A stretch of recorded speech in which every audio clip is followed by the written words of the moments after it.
ನಿಮ್ಮ ಹಳೆಯ ಚಿನ್ನದ ಒಡವೆನ ಅಧಿಕ ಬೆಲೆಗೆ ಮಾರಬೇಕೆ? ಆಟಿಕಾಗೆ ಕಾಲ್ ಮಾಡಿ 8880 ಅಟ್ಟಿಕಾ ಗೋಲ್ಡ್ ಕಂಪನಿ.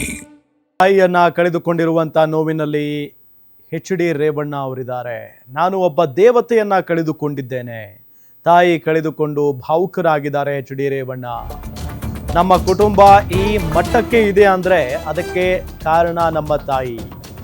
ಇವತ್ತು ನಮ್ಮನ್ನೆಲ್ಲ ತಬ್ಬಲಿ ಮಾಡಿ ಹೋಗ್ಬಿಟ್ರು.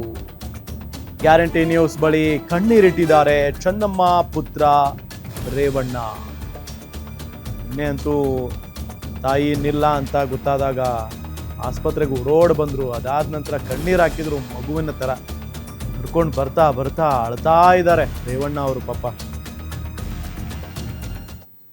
ಹೊಳೆನರಸೀಪುರದ ಏನು ಮಾವಿನಕೆರೆ ಬೆಟ್ಟದ ರಂಗನಾಥ ಸ್ವಾಮಿಯ ದೇವಸ್ಥಾನದ ತಪ್ಪಲಿನಲ್ಲಿ ನಾವಿದ್ದೇವೆ. ಈಗಾಗಲೇ ನಾಳೆ ಏನು ಚೆನ್ನಮ್ಮನವರ ಅಂತ್ಯಕ್ರಿಯೆ ನಡೀತಾ ಇದೆ. ಆ ಹಿನ್ನೆಲೆಯಲ್ಲಿ ಈಗಾಗಲೇ ನೀವು ಗಮನಿಸ್ತಾ ಇದ್ದೀರಿ ದೃಶ್ಯಗಳಲ್ಲಿ ಈಗಾಗಲೇ ಎಲ್ಲ ರೀತಿಯ ಸಕಲ ಸಿದ್ಧತೆಗಳನ್ನ ಸಜ್ಜುಗೊಳಿಸಲಾಗ್ತಾ ಇದೆ. ಈಗಾಗಲೇ ಏನು ತಪ್ಪಲಿನ ಪ್ರದೇಶ ಏನಿದೆ ಆ ಪ್ರದೇಶದಲ್ಲಿ ಸ್ವಚ್ಛತೆಯನ್ನ ಒಂದಷ್ಟು ಕೆಲಸ ಕಾರ್ಯಗಳು ನಡೀತಾ ಇದೆ. ಈಗ ಏನು ನಾಳೆ ಮಧ್ಯಾಹ್ನದಿಂದ ಈ ಕಾರ್ಯ ಸಾಗಲಿದೆ. ಈಗ ಸ್ಥಳದಲ್ಲಿ ಈಗಾಗಲೇ ರೇವಣ್ಣ ಅವರು ಕೂಡ ನಿಂತು ಈ ಕೆಲಸವನ್ನ ಮಾಡಿಸ್ತಾ ಇದ್ದಾರೆ. ಅವ್ರನ್ನ ಮಾತನಾಡಿಸ್ತಾ ಹೋಗ್ತೀನಿ.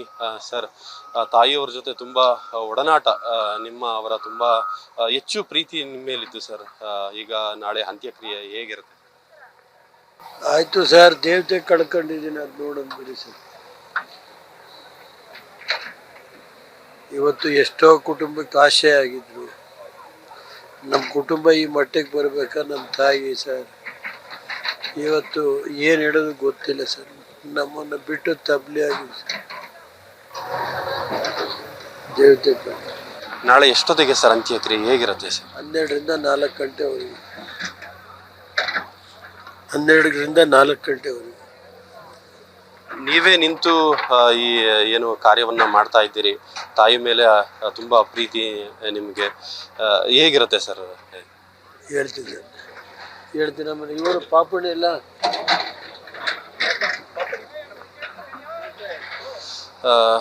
ಇದಿಷ್ಟು ಪುತ್ರ ರೇವಣ್ಣನವರ ಮಾತುಗಳು. ಅಂದ್ರೆ ತಾಯಿಯನ್ನ ಅಗಲಿದ ನಂತರದಲ್ಲಿ ಒಂದಷ್ಟು ಭಾವುಕತೆಯಿಂದ ರೇವಣ್ಣವರು ಇರೋ ಅಂಥದ್ದು. ಅಂದ್ರೆ ಅವರಿಗೆ ಒಂದಷ್ಟು ಮನಸ್ಸಿಗೆ ಒಂದಷ್ಟು ನೋವಂತೂ ಆಗಿದೆ. ಹಾಗಾಗಿ ಅವರೇ ನಿಂತು ತಮ್ಮ ಅತಿ ಹೆಚ್ಚು ಪ್ರೀತಿ ಮಾಡ್ತಿದ್ದಂಥ ತಾಯಿಯವರ ಏನು ಅಂತ್ಯ ಸಂಸ್ಕಾರ ಏನು ನಡೆಯುತ್ತೆ ಆ ಸ್ಥಳದಲ್ಲಿ ಅವರೇ ಖುದ್ದು ನಿಂತು ಒಂದಷ್ಟು ಕೆಲಸ ಕಾರ್ಯಗಳನ್ನ ಮಾಡ್ತಿರ್ತಕ್ಕಂಥದ್ದು. ಚೇತನ್ ಸೂರ್ಯ, ಗ್ಯಾರಂಟಿ ನ್ಯೂಸ್, ಹಾಸನ. ಇನ್ನು ಬಹಳ ಹೊತ್ತಾಗುತ್ತೆ ಹೊಳೆ ನರಸೀಪುರವನ್ನು ತಲುಪೋದು. ಸೊ ಅಲ್ಲಿ ಈಗಾಗಲೇ HD ರೇವಣ್ಣ ಅವರೇ ಇದ್ದಾರೆ. ಸೊ ಆ ನಿಟ್ಟಿನಲ್ಲಿ ವ್ಯವಸ್ಥೆಯನ್ನು ಮಾಡಿಕೊಳ್ತಾ ಇದ್ದಾರೆ ಎಲ್ಲ ರೀತಿಯಾಗಿ. ನೋಡಿ ಅಲ್ಲಿ ಅಕ್ಕಪಕ್ಕದಲ್ಲಿ ವಾಹನಗಳು, ಹೂ ಅಲಂಕೃತ ವಾಹನದಲ್ಲಿ ಪಾರ್ಥಿವ ಶರೀರ ಇದೆ. ಕುಮಾರಸ್ವಾಮಿ ಅವರು ಮಾತನಾಡೋದನ್ನು ಕೇಳಿಸ್ಕೊಂಡ್ವಿ. ಅದು ಎಷ್ಟು ದುಃಖದಲ್ಲಿದ್ದರು ರೇವಣ್ಣ ಅವರು ಕೂಡ. ಒಂದು ದೇವತೆಯನ್ನು ನಮ್ಮ ಮನೆ ದೇವತೆಯನ್ನು ಕಳ್ಕೊಂಡಿದ್ದೀವಿ ನಾವು. ನಮ್ಮ ಕುಟುಂಬ ಈ ಪರಿಸ್ಥಿತಿಯಲ್ಲಿದೆ ಅಥವಾ ಈ ರೀತಿಯಾಗಿ ನಿಂತ್ಕೊಂಡಿದೆ ಅಂತ ಅಂದರೆ ಅದಕ್ಕೆ ಕಾರಣನೇ ನಮ್ಮ ತಾಯಿ ಅನ್ನೋ ನಿಟ್ಟಿನಲ್ಲಿ ಮಾತನಾಡಿದರು.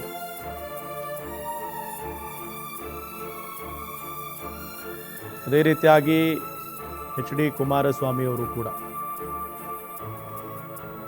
ಪೂಜೆ ಆದ ನಂತರ ಅವರ ಕಾಲಿಗೆ ಎರಗಿ ನಮಸ್ಕಾರ ಮಾಡಿದ್ರು. ಬಿಕ್ಕಿ ಬಿಕ್ಕಿ ಅಳ್ತಾ ಇದ್ರು. ನೋಡಿ ಇಲ್ಲಿ ಒಂದು ಬದಿಯ ದೃಶ್ಯದಲ್ಲಿ ನಿಮಗೆ ತೋರಿಸ್ತಾ ಇದ್ವಿ ನಾವು. ಇಡೀ ಕುಟುಂಬಸ್ಥರೆಲ್ಲ ಸೇರಿ ಪೂಜೆ ಎಲ್ಲ ಆದ ನಂತರ ಕುಮಾರಸ್ವಾಮಿಯವರು ಇದ್ದಕ್ಕಿದ್ದ ಹಾಗೆ ಕಣ್ಣೀರು ಹಾಕಕ್ಕೆ ಶುರು ಮಾಡ್ತಾರೆ. ಅಂದರೆ ಅಷ್ಟು ನೋವು. ಅದಾದ ನಂತರ ಸಕಲ ಸರ್ಕಾರಿ ಗೌರವ.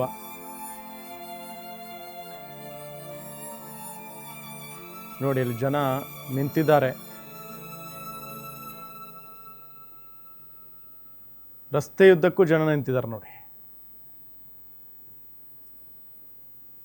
ಅಂತಿಮ ಯಾತ್ರೆ ಹೊರಡುತ್ತಾ ಇದೆ. ಇನ್ನು ಬೆಂಗಳೂರನ್ನ ದಾಟಿಲ್ಲ ವಾಹನ.